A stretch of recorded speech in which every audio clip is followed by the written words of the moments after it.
Hold her head. That's it, lad. The mare, her normally white coat grey with sweat, rolled her eyes and whickered. Prince Arthas Menethil, only son to King Terence Menethil II, one day to rule the kingdom of Lordaeron, held fast to the bridle and murmured soothingly. The horse jerked her head violently and almost took the 9-year-old with her. "Whoa, Brightmane," said Arthas. "Easy, girl. You'll be all right. Nothing to worry about." Yoram Bolnir grunted in amusement.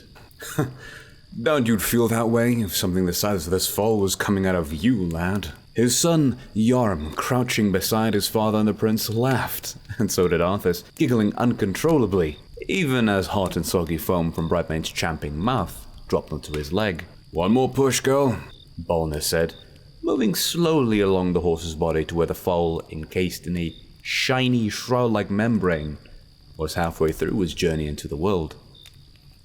Arthas wasn't really supposed to be here, but when he had no lessons, he often sneaked away to the Bolnir farmstead to admire the horses Bolnir was known for breeding, and to play with his friend Yoram. Both youths were well aware that a horse breeder's son, even one whose animals were regularly bought as mounts to the royal household, was not a proper companion for a prince. Neither cared much, and thus far none of the adults had put a halt to their friendship. And so it was that he had been here building forts, throwing snowballs and playing guards and bandits with Yoram, when Yoram called to the boys to come watch the miracle of birth. The miracle of birth was actually pretty disgusting, Arthas thought. He hadn't realized there'd be so much goo involved. Brightmane grunted and heaved again, her legs held stiff and straight out, and with a sloshy, wet sound, her baby entered the world. Her heavy head thumped down into Arthas's lap, and she closed her eyes for a moment. Her sides heaved as she caught her breath. The boy smiled, stroking the damp neck and thick, rough mane, look over to where Yoram and his father were tending to the foal. It was chilly in the stables at this time of year, and steam rose faintly from its warm, wet body. With a towel and dry hay, father and son rubbed off the last of the fowl's unsettling, shroud-like covering, and Arthas felt his face stretching in a grin. Damp, grey, all long, tangled legs and big eyes. The fowl looked around, blinking in the dim lantern light, those large brown eyes locked with Arthas's. "You're beautiful," Arthas thought, his breath stopping for a moment, and realized that the much-touted miracle of birth really was pretty miraculous. Brightmane began to struggle to her feet. Arthas leaped to his own and pressed back against the wooden walls of the stable so that the great animal could turn around without crushing him. Mother and newborn sniffed each other, then Brightmane grunted and began to bathe her son with her long tongue. "Hey, lad, you look a bit worse for wear," said Yoram. Arthas looked down at himself and his heart sank. He was covered in straw and horse spittle. Arthas shrugged. "Maybe I should just jump into the snowbank on my way back to the palace," he offered, grinning. Sobering slightly, he said, "Don't worry, I'm not 9 years old now.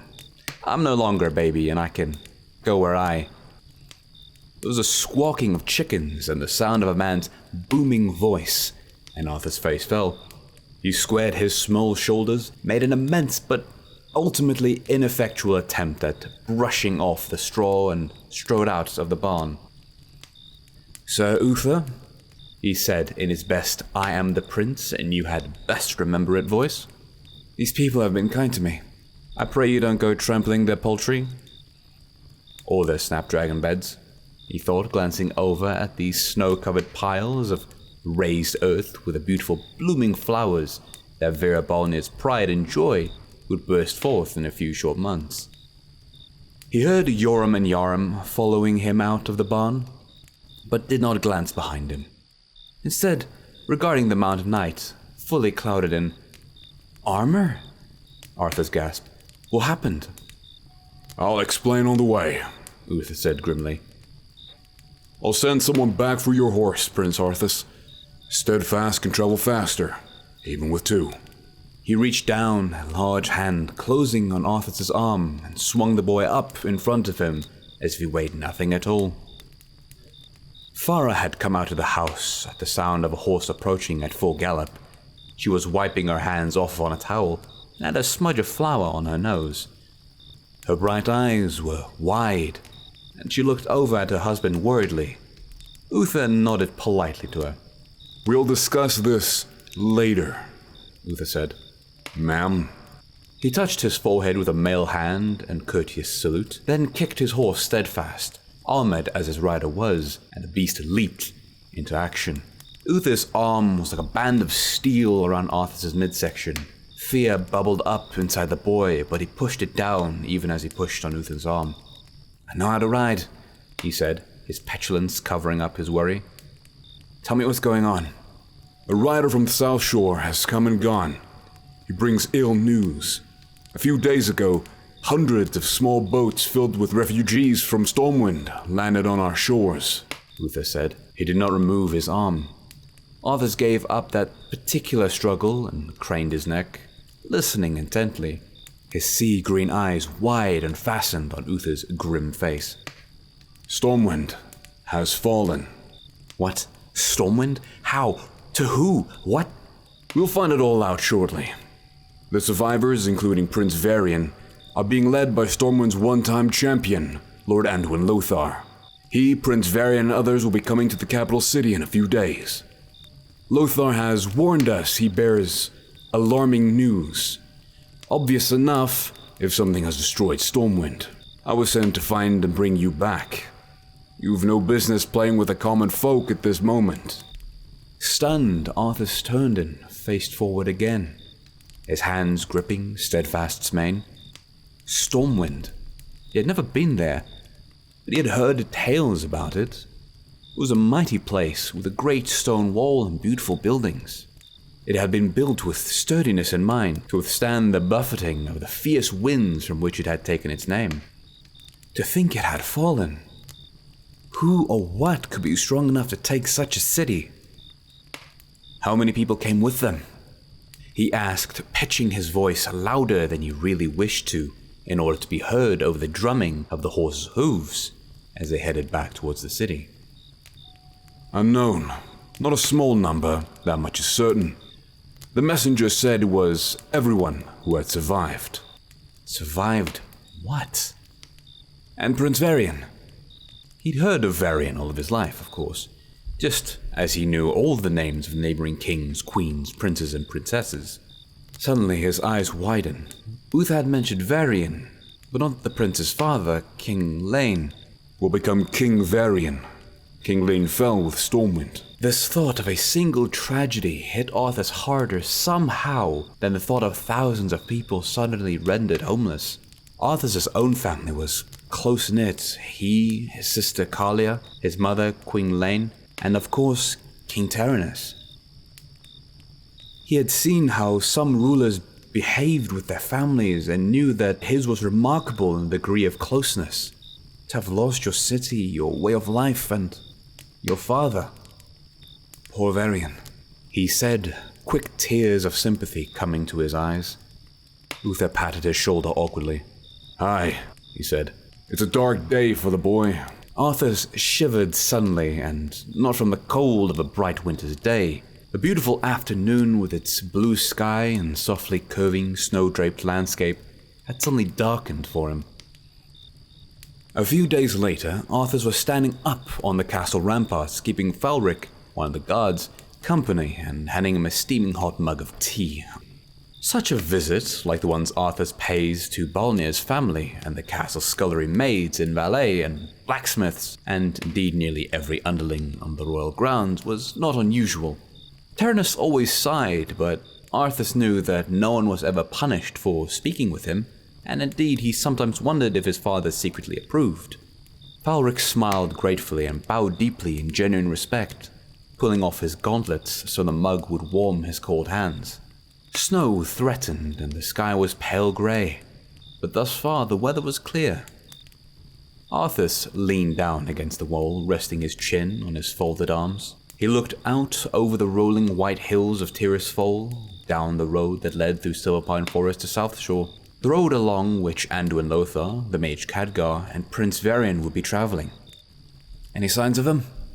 "Nay, your highness," Falric answered, sipping his hot beverage. "It could be today, tomorrow, or the day after. If you're hoping to catch a glimpse, sir, you may be waiting a while." Arthas shot him a grin, his eyes crinkling with mirth. "Better than lessons," he said. "Well, sir, you'd know that better than I would," Falric said diplomatically, clearly fighting the impulse to grin back. While the guard finished the tea, Arthas sighed and looked back down the road, as he had done a dozen times before.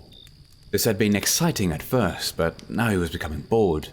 He wanted to go back and find out how Brightmane's fall was, and began wondering how difficult it would be to slip away for a few hours and not be missed.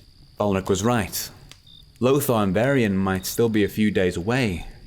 If Arthas blinked, he slowly lifted his chin from his hand and narrowed his eyes. "They're coming!" he cried, pointing. Falric was at his side immediately, the mug forgotten. He nodded. "Sharp eyes, Prince Arthas." "Marwyn," he called, another soldier snapped to attention. "Go. Tell the king that Lothar and Varian are on their way. They should be here within the hour." "Aye, Captain," the younger man said, saluting. "I'll do it. I'll go," said Arthas, already moving as he spoke. Marwyn hesitated, glancing back to his superior officer, but Arthas was determined to beat him. He raced down the steps, slipping on the ice and having to jump the rest of the way, and ran through the courtyard, skidding to a halt as he approached the throne room and barely remembered to compose himself. Today was when Taranis met with representatives of the populace, to listen to their concerns, and do what he could to assist them. Arthas flipped back the hood of his beautifully embroidered red runecloth cape. He took a deep breath, letting it escape his lips as soft mist, and nodded as he approached the two guards, who saluted sharply and turned to push open the doors for him. The throne room was significantly warmer than the outside courtyard, even though it was a large chamber formed of marble and stone with a high domed ceiling. Even on the overcast days such as this one, the octagonal window at the apex of the dome let in plenty of natural light. Torches in their scones burned steadily on the walls, adding both warmth and an orange tint to the room. An intricate design of circles enclosed the seal of Lodron graced the floor, hidden now by the gathering of people, respectfully awaiting their turn to address their liege. Seated in the jeweled throne on a tiered dais was King Taranis II. His fair hair was touched with grey only at the temples, and his face was slightly lined with more smile lines than the creased frowns that etched the marks on souls as well as visages. He wore a beautifully tailored robe in hues of blue and purple, wrought with gleaming golden embroidery, caught the torchlight and glinted off his crown. Taranis leaned forward slightly, engrossed in what the man who stood before him, a lesser noble whose house name Arthas couldn't recall at the moment, was saying. His eyes, blue, green, and intent, were focused on the man. For a moment, knowing whose coming he was about to announce, Arthas simply stood looking at his father. He, like Varian, was a son of a king, a prince of the blood. But Varian had no father, not anymore. And Arthas felt a lump rise in his throat at the thought of seeing the throne empty, of hearing the ancient song of coronation sung for him. By the light, please let the day be a long, long time away. Perhaps feeling the intensity of his son's gaze, Taranis glanced over at the door. His eyes crinkled in a smile for a moment. Then he returned his attention to the petitioner. Arthas cleared his throat and stepped forward. "Pardon the interruption, father. They are coming. I saw them. They could be here within the hour." Taranis sobered slightly. He knew who they were. He nodded. "Thank you, my son." Those assembled looked at one another. Most of them, too, knew who they were, and they moved as if to end the meeting. Taranis held up a hand. "Nay, the weather holds and the road is clear. They will arrive when they do, and not a moment before. Until then, let us continue." He smiled ruefully. "I have a feeling that once they come, audience such as this will need to be tabled. Let us finish as much business as we can before that moment." Arthas looked at his father with pride. This was why people loved Tyrannus so much, and why the king usually turned a blind eye to his son's adventuring among the common folk. Tyrannus cared deeply about the people he ruled, and had instilled that sentiment in his son. "Shall I write to meet them, father?" Tyrannus scrutinized his son for a moment, then shook his fair head. "No. I think it best if you do not attend this meeting." Arthas felt like he'd been struck. Not attend? He was 9 years old. Something very bad had happened to an important ally, and a boy not much older than he had been rendered fatherless by it. He felt a sudden flash of anger. Why did his father insist on sheltering him so? Why was he not allowed to attend important meetings? He bid back the retort that would have sprung to his lips had he been alone with Tyrannus. It would not do to argue with his father here, in front of all these people, even if he was totally and completely in the right on this.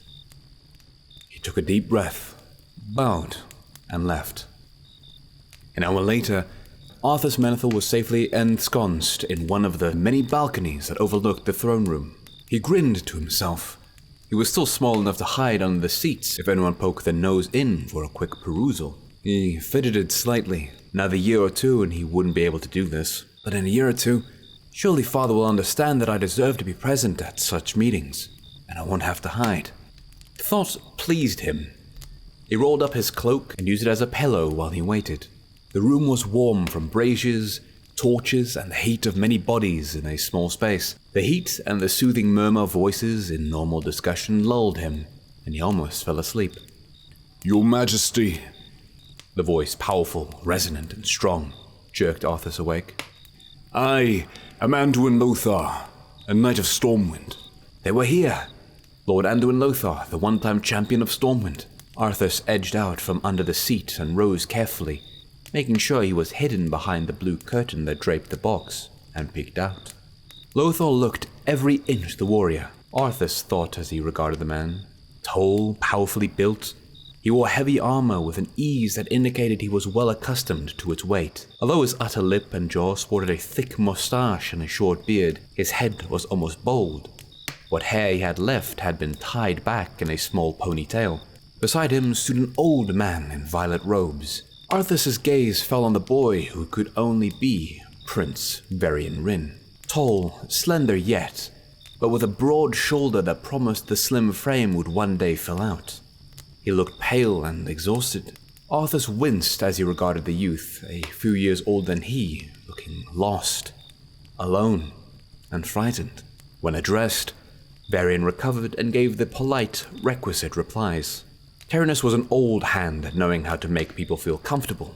Quickly he dismissed all but a few courtiers and guards and rose from his throne to greet the visitors. "Please, be seated," he said, choosing not to sit in the glorious throne, as was his right, but instead perching on the top stairs of the dais.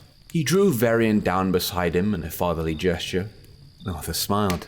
Hidden away, the young Prince of Lordaeron watched and listened closely, and the voices that floated up to him spoke words that sounded almost fanciful, as he regarded this mighty warrior of Stormwind, and even more, as he studied the wan visage of future king of such a magnificent realm. Arthas realized with a creeping feeling that none of this was fantasy. All of this was deathly real and was terrifying. The men gathered spoke of creatures called orcs that had somehow infested Azeroth, huge, green with tusks for teeth and lusting for blood. They had formed a horde that flowed like a seemingly unstoppable tide. "Enough to cover the land from shore to shore," Lothar said direly. It was these monsters that had attacked Stormwind and made refugees, or corpses, Arthas realized of its denizens. Things got heated when some courtier or other clearly didn't believe Lothar. Lothar's temper rose, but Tyrannus diffused the situation and brought the meeting to a close. "I will summon my neighboring kings. These events concern us all, Your Majesty. I shall offer my home and my protection for as long as you shall need it." And was going to stay here, in the place with him. It would be nice to have another noble boy to play with. He got along well with Kalia, who was 2 years his elder, but, well, She was a girl, and while he was fond of Yaram, he knew that their opportunities to play together were, per force, limited. Varian, however, was a prince of the blood, just like Arthas, and they could spar together and ride and go exploring. You're telling us to prepare for war? His father's voice cut in on his thoughts with brutal efficiency, and Arthas's mood grew somber again. Yes, Lothar replied. a war for the very survival of our race. Arthas swallowed hard, then left the viewing box as silently as he had come. As Arthas had expected, a short time later, Prince Varian was shown to the guest quarters. Tyrannus himself accompanied the boy, resting a hand gently on the youth's shoulder. If he was surprised to see his son waiting in the guest quarters, he did not show it. Arthas, this is Prince Varian Rin, future King of Stormwind. Arthas bowed to his equal. Your Highness, he said formally, I bid you welcome to Lordaeron. I only wish the circumstances were happier. Varian returned the bow gracefully. As I told King Tyrannus, I'm grateful for your support and friendship during these difficult times. His voice was stiff, strained, weary. Arthas took in the cape, tunic and breeches made of runecloth and mageweave and beautifully embroidered. It looked as though Varian had been wearing them for half his life. So dirty were they. His face had clearly been scrubbed, but there were traces of dirt at his temples and beneath his nails. I will send up some servants shortly with some food and towels, hot water and a tub, so that you may refresh yourself, Prince Varian. Tyrannus continued to use the boy's title. That would wear off with time, but Arthas understood why the king emphasized it now. Varian needed to keep hearing that he was still respected, still royal, when he had lost absolutely everything but his life. Varian pressed his lips together and nodded. Thank you, he managed. Arthas, I leave him in your care. Tyrannus squeezed Varian's shoulder reassuringly, then departed, closing the door. The two boys stared at each other. Arthas's mind was a total blank. The silence stretched uncomfortably. Finally, Arthas blurted, I'm sorry about your father. Varian winced and turned away, walking towards the huge windows that overlooked Lordemere Lake. The snow that had been threatening all morning was finally coming, drifting softly downward to cover the land with a silent blanket. It was too bad. On a clear day, you could see all the way to Fenris Keep. Thank you. I'm sure he died fighting nobly and gave as good as he got. He was assassinated. Varian's voice was blunt and emotionless. Arthas whirled to look at him, shocked.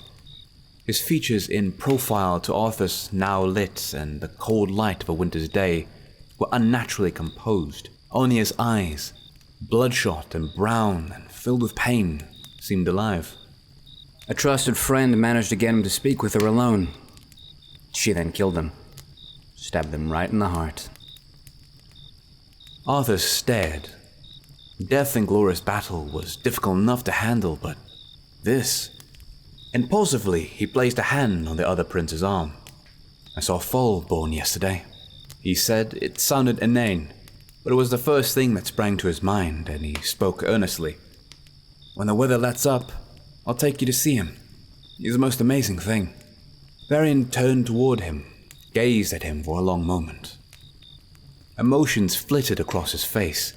Offense, disbelief, gratitude, yearning, understanding. Suddenly the brown eyes filled with tears and Varian looked away. He folded his arms and hunched in on himself, his shoulders shaking with sobs he did his best to muffle. They came out anyway.